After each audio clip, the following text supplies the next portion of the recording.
यही तो सारे ड्रेसेस होते हैं जिनके अंदर गुल नसीम को हमारा आर्ट दिखाने का मौका मिलता है। यानी गुल नसीम के जितने भी डिज़ाइंस की बेस है, उसका सबसे प्यारा फ्लेवर आता है जब हम किसी ड्रेस के अंदर, सादे ड्रेस के अंदर स्टिचिंग के ज़रिए जान डालते हैं। देखिए, जब भी मैं ड्रेस डिज़ाइन करती हूँ ना, तो उसके कुछ कुछ पॉइंट्स होते हैं, कुछ मोटिव्स होते हैं जो मैं रखती हूँ। नंबर वन प्राइसिंग होती है। नंबर वन प्राइसिंग होती है, क्योंकि इस टाइम मैं जिनके लिए डिज़ाइन कर रही हूँ, वो कोई बहुत बड़ी एलीट क्लास नहीं है, वो मेरे और आप जैसे लोग हैं, आम मैंगो पीपल ऑफ पाकिस्तान।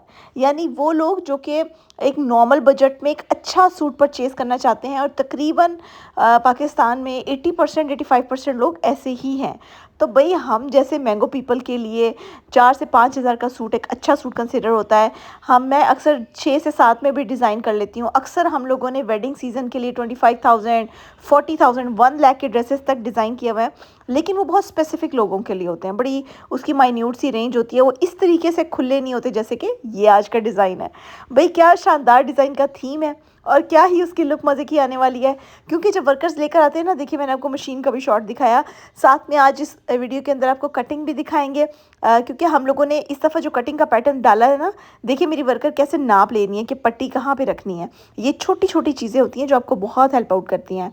अब उससे पहले निशान लगाया, उसके बाद जितनी डीप या जितनी एंगल पे रखनी थी, वो निशान लगा। अगर आपने डिज़ाइनिंग ऐसी करनी है जो मैं आपको दिखा रही हूँ, तो फिर आप जैसे मेरी वर्कर करिए, बस वैसे-वैसे पीछे आंदे जाओ और फ़ॉलो कर लेना। क्योंकि इससे जो जैसे-जैसे स्टेप्स आप हमें फ़ॉलो करेंगे हमारे, वैसे ही आपका डिज़ाइन एट द एंड बड़ा प्यारा बन जाएगा। अब ये एक वी शेप्ड एंगल्ड पैटर्न है, जिसके अंदर हम लोग प्रॉपर वी नेकलाइन डिज़ाइन करेंगे। एग्ज़ैक्टली वी तो नहीं है, पहले यू आती है, फिर एंड में आके वो नोकदार और नोकीली सी बन जाती है। इसको हम वी पैटर्न नहीं कह सकते। अच्छा, बहरहाल इस डिज़ाइन के अंदर जो है ना, थीम बेसिकली है कि हमने एक ऐसी पट्टी लेनी है जिसके इर्द गिर्द हम पाइपिंग कर सकें। उस पट्टी की विड्थ कितनी होनी चाहिए, वो पाइपिंग कहाँ आएगी, ये सब कुछ मेजरमेंट के मुताबिक किया जाता है। ये अंदाज़े नहीं लगाने आपने, बिल्कुल जैसे मेरी वर्कर ने नेक लाइन रखा कि कहाँ पे मैं लगाऊंगी उसको, फिर चिप्स बुकरम के ऊपर निशान लगाया, उसके बाद फ्रंट और बैक साइड का नेक लाइन अलग-अलग बनेगा। हम लोग जो है ना, वो नेक लाइन पीछे वाली ऐसे ही सिलाई नहीं लगा देते, उसकी भी प्रॉपर फिनिशिंग के साथ नेकलाइन बनती है। तो अब ये देखिएगा कि फ्रंट की जो नेकलाइन है वो मेरी वर्कर ने बना ली है यहाँ पे। अब उसकी पट्टी अलग कर रहे हैं और रेप में करते हैं, क्योंकि जब किसी भी चीज़ को गुलाई में करना होता है तो फिर उसको टेढ़ा काटना होता है। ये बड़ी बेसिक सी एक टेक्निक है, स्टिचिंग के दौरान इस्तेमाल होती है। क्योंकि अगर हम बिल्कुल स्ट्रेट पट्टी से उसको बनाएंगे तो गुलाई नहीं आएगी। अब देखिए, पट्टी जहाँ सेंटर में डालनी है ये बड़ी इंपॉर्टेंट है, क्योंकि इसके ऊपर हमारी लगनी है पाइपिंग। जो लोग नहीं भी पसंद करते ना डिटेल में स्टिचिंग वीडियो देखनी, कोई मसले की बात नहीं है। बाज़ दफ़ा हमें ये हाथों से जो भी काम कर रहे हो ना, ये इतना पसंद आने लग जाता है, बड़ा मज़ा आता है इस तरह से ही काम करते करते। अब जहाँ पे पट्टी बनानी थी वहाँ का भी हमने नाप ले लिया, सेंटर से कट लगा लिया, क्योंकि यहाँ पे आनी है पाइपिंग। नेक लाइन जितनी हमने बुकरम में काटी थी वो इसके इर्द गिर्द सेट होगी। है ना मज़े की चीज़। अब हमने जो पट्टी बनानी है वो बतानी है कतान की। आप चाहे तो कोई हार्ड एंड फास्ट रूल नहीं है, आप कॉटन की भी बना सकते हैं, क्योंकि हमारे पास फैब्रिक था खद्दर का। तो मुझे उसके लिए रेशमी हम लोग इसलिए ये यूज़ करते हैं, क्योंकि नंबर वन बात यह है कि ये एक ना बहुत जल्दी बैठ जाता है, इसकी फिनिशिंग बड़ी प्यारी आती है, इसलिए हम लोग कतान का अक्सर इस्तेमाल करते हैं। अब वो जो पट्टी नेकलाइन की हमने तैयार की थी ना, उसको हम कतान के ऊपर रखेंगे, उसको स्टिक करेंगे, अच्छे आयरन से उसको मजबूत करेंगे। फिर उसके बाद अब इसकी कटिंग स्टार्ट कर देंगे, क्योंकि ये सारी जितनी भी कटिंग हम कर रहे हैं ये फोल्डिंग में कन्वर्ट हो जाएगी। ये जितना भी वाइट पोर्शन आपको नज़र आ रहा है सब ख़त्म हो जाएगा, क्योंकि इसके इर्द गिर्द सारी की सारी पाइपिंग इंस्टॉल होगी। काफ़ी मेहनत का काम है बच्चों, काफ़ी मेहनत का। अब ये जो सेंटर वाला कपड़ा हम काटेंगे ना, हम इसी को पाइपिंग के लिए इस्तेमाल कर लेंगे। क्या ख्याल है? फिर अच्छा लगेगा ना, इतना प्यारा। और ये जो पैटर्न हमने काटा है और हम नेकलाइन पे इसको लगाएंगे, उसके बाद इसमें अभी इनोवेशन काफ़ी सारी बाकी है, वो आगे जाके आपके वीडियो में समझ आएगी कि हम इसमें क्या इनोवेशन करने लगे हैं। नेकलाइन जो हमने उस टाइम पे काटी थी पीछे वीडियो में, अब हमने उसको सिलाई करके मजबूत कर लेना है, और इसके ऊपर जो रेप पट्टी हमने काटी थी वो फिक्स कर देनी है, बैक और फ्रंट पे दोनों पे। उतनी देर में ये हमारी जो पाइपिंग हमने, ये नेकलाइन है ना, इसको हमने उल्टाया हुआ है। ठीक है, आपको समझ आ रही है मेरी बात की? नेकलाइन को उल्टाना है और ये सेंटर की पाइपिंग अब रेडी हो रही है ना। वो जो नीट सी पाइपिंग आपको थंबनेल में भी नज़र आई है ना, बेसिकली अब ये वो पाइपिंग बन रही है, बारीक सी पाइपिंग, बड़ी अच्छी लगती है हमेशा। तो ये अब सेंटर की पाइपिंग हम लोग पहले डिज़ाइन कर रहे हैं, उसको स्टिच कर रहे हैं। उसके बाद नेक्स्ट स्टेप में हम लोग इसको बारीक सी बड़ी नीट सिलाई इसके ऊपर लगाएंगे, क्योंकि अक्सर बच्चों की सिलाई इधर उधर हो जाती है, मैं फिर उनसे ठीक करवाती हूँ। आपकी सिलाई एक पैर की सिंगल पैर की रख के यहाँ पे सिलाई लगाई जाती है, और फिर ये बिल्कुल सिलाई सीमलेस हो, मतलब नज़र ही ना आए कि आपने सिलाई लगाई हुई, उसको कहते हैं नीट पाइपिंग। जैसे अभी मेरी वर्कर आपको बारीक सी पाइपिंग करके दिखा रही।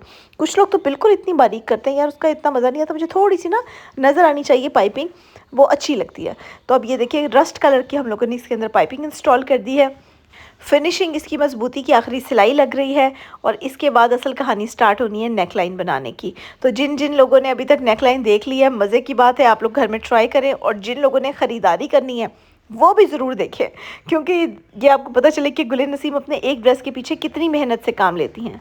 नेकलाइन को इंस्टॉल करने का टाइम आ गया है, जो कि हमने राउंड नेकलाइन बनाई थी, राउंड वाली जो हम गला बनाते हैं यार सादे लफ्ज़ों में, उसको इंस्टॉल कर दिया, फैब्रिक को अंदर से कट कर दिया, बाकी सूट उल्टा दिया। अल्लाह अल्लाह, तो खैर सल्ला, आगे चलते हैं। अब शुरू होगी असल कहानी। अब हमने बनानी है ये जो पाइपिंग हमने बाहर बनाई थी, अब उसके इर्द गिर्द हम खद्दर की ब्लू कलर की पाइपिंग लगा रहे हैं। हो गई ना मज़े की चीज़।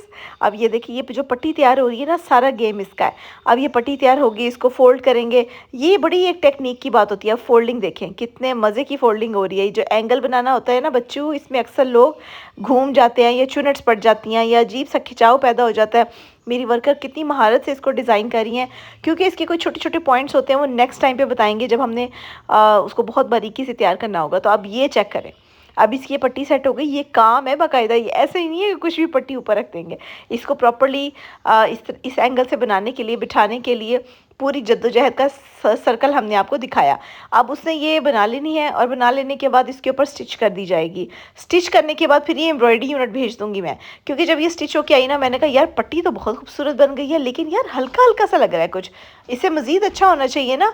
तो उसको अच्छा करने के लिए, यूनिक करने के लिए हमने इसमें कुछ एडिशन किया, और वो एडिशन था शीशों का। वो आगे जाके एपिसोड में आपको पता चलेगा। अभी अगली किस्त बाकी है मेरे दोस्त। और उसके बाद बस ये जो कच्चे टांके होते हैं ना, बड़े बड़े टांके, इसे फिसले लगाए जाते हैं कि जब हम इसको स्टिच करने लगे तो ये फिसले ना इधर उधर, ठीक है।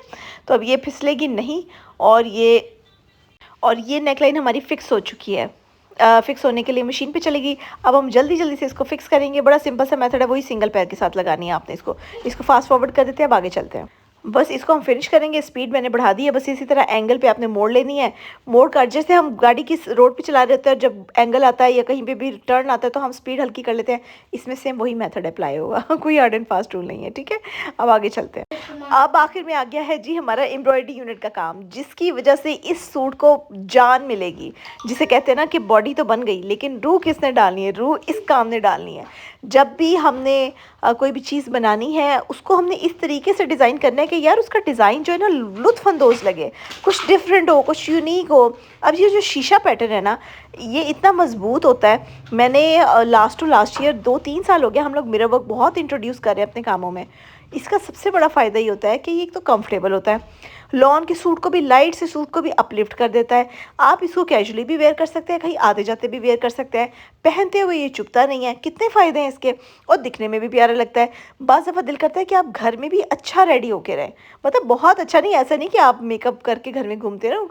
जो मैरिड ख़वातीन है वो तो अपने हस्बैंड के आने पर तैयार होती हैं ना, तो इस तरीके से लाइट लाइट से ड्रेसेस बड़े भालू लगते हैं। भालू मतलब भालो, भालू गुजराती लफ्ज़ है ना, भालो लगते हैं, मतलब अच्छे लगते हैं। तो जैसे हमारी ख्वाहिश होती है कि जब हस्बैंड घर आए तो हम अच्छे सा रेडी हों, लेकिन ओवर भी ना हो। ये परफेक्ट जोड़ा है भाई, उसके लिए परफेक्ट सूट है। यानी ओवर भी नहीं है, और आप लाइट साइज़ को रेडी होके आप कहीं डिनर पार्टी पे भी जा सकते हैं। इसके अंदर छोटे छोटे फ्लावर्स लेज़ी डेज़ी के मैंने खुद इंट्रोड्यूस करवाए थे, और जो पट्टी है उसके ऊपर काम का सारा आइडिया हमारा अपना था। 3 पत्ती बाद में ऐड करवाई गई, सितारा मेरी वर्कर के कहने पे ऐड हुआ, और ये पाइपिंग तो वैसे बड़ी हसीन लग रही है। यानी हमने सारे एफर्ट इस नेकलाइन पे लगा दी। इसी का मैंने आप लोगों को जो है ना वो तड़का देना था कि गुल नसीम की आप डिज़ाइनिंग चेक करें कितनी प्यारी लग रही है, अच्छी लग रही है ना। जो साइड पे बॉर्डर्स बचते हैं ना, उसको हम स्लीव्स के आगे सेट कर देते हैं, या दामन पे सेट कर देते हैं। इस तरीके से एक सादे सूट को आप कैसे एक बेस्टेस्ट सूट बना सकते हैं, आए हमसे सीख लें, अपने सूटों पे लगाएं, अप्लाई करें, खुश रहें। देखिए इसके साथ जो खद्दर का दुपट्टा है वो सारा वेवी पैटर्न में है, जैसे इलेक्ट्रिकल वेवी शॉक्स नहीं होते लेकिन कंट्रास्ट में दुपट्टा बड़ा नाइस लग रहा है। तो अब ये देखिए कितना प्यारा खूबसूरत। और अब इसके बॉर्डर पे हमने उसी बॉर्डर का इस्तेमाल करके दामन को भी रेडी कर दिया। इसकी एक दफ़ा आपको हैंग करके भी लुक दिखा देते हैं। अब अगला सवाल होगा गुलिन नसीम ये मिलेगा कहाँ से? मिलेगा सीधा आपको वेबसाइट से। अच्छा, वेबसाइट का लिंक कहाँ है गुलिन नसीम? तो डिस्क्रिप्शन में देखे ना जाके, वेबसाइट का लिंक भी है, वीडियो के नीचे नंबर भी है। आप कहीं पर भी हमारी टीम से रब्ता करके अपने लिए इस ड्रेस को बुक करवा सकते हैं। आधी पेमेंट हम लोग एडवांस लेते ही लेते हैं, क्योंकि इतनी मेहनत जो करते हैं आपके लिए, आधी एडवांस पेमेंट और बाकी COD पे। ठीक है, तो बाकी अपना ख्याल रखना है आपने। मिलते हैं नेक्स्ट वीडियो में, तब तक के लिए अल्लाह हाफिज़ है। और ज़रूर आना है, अब वीडियोज़ लेट नहीं होनी चाहिए।